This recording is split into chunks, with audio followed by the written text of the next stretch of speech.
What's up, guys? Thanks for joining me today and supporting my channel. Today I want to talk about hydration and electrolytes. And don't forget to stick to the end so you can see how these two affect anxiety and how you can hydrate properly. Let's get into it. Okay, let's go.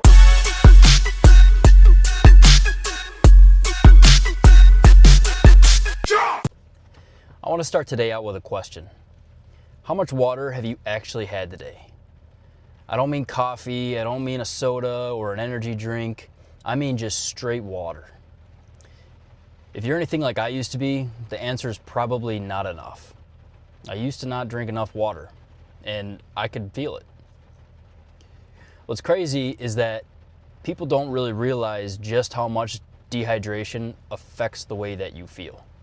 They think that dehydration means stranded in a desert or extreme thirst.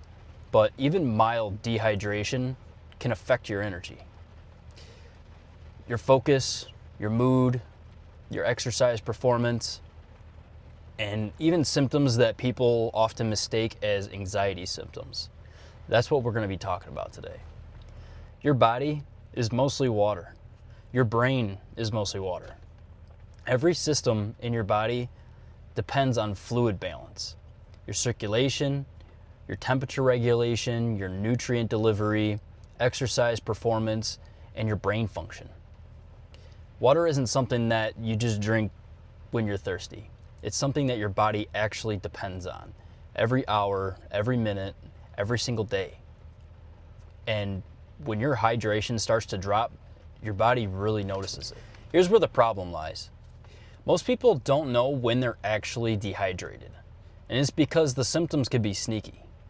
Brain fog, fatigue, irritability, difficulty concentrating, dizziness, the list goes on.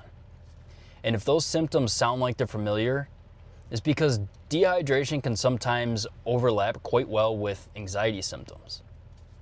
Which means that sometimes people might assume that something is wrong with them, when really the problem might simply just be that their body needs fluids.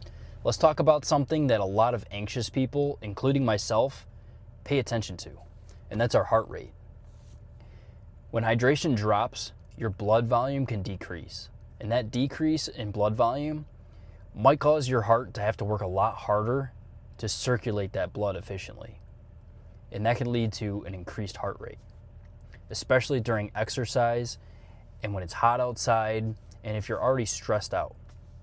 And what happens when an anxious person notices that their heart rate is increased? Well, they start to pay attention. They start to worry and they start checking themselves. Then your anxiety grows, and before you know it, you're in another spiral. Now let's talk about electrolytes. This is especially important because hydration isn't only about drinking enough water. Electrolytes are the minerals that help your body regulate fluid balance, and they support your nerve and muscle functions. Some of these minerals might be potassium, sodium, magnesium, and calcium. These minerals help your body actually use water properly, and without it, you're not really going to get sufficiently hydrated. That's why drinking massive amounts of water alone isn't always the answer, especially when you're exercising or sweating excessively or losing fluids to an illness. Here's what I wish somebody would have told me a long time ago. Do not wait until you're thirsty. Thirst is often a sign that you're already behind. Instead, you need to make hydration automatic.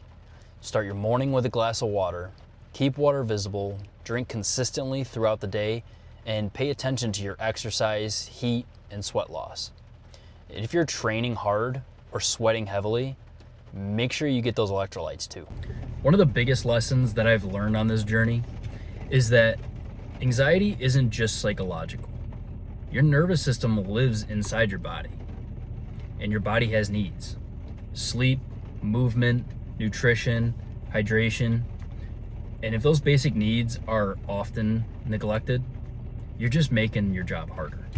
Not impossible, but a lot harder. And why would we make recovery a lot harder than it needs to be? We live in a world where we're constantly looking for complicated answers. Expensive supplements, fancy biohacks, miracle solutions. Meanwhile, many of us are undersleeping, undermoving, undereating quality foods, and underhydrating. Never underestimate the power of getting the basics right, because sometimes the biggest improvements don't come from doing something extraordinary. They come from finally doing the extraordinary things consistently. Your body cannot perform at its best without water, and your mind can't perform at its best without a healthy body. Thank you all for watching. Don't forget to like and subscribe, and leave a comment below to share your anxiety story. We'll see you next week.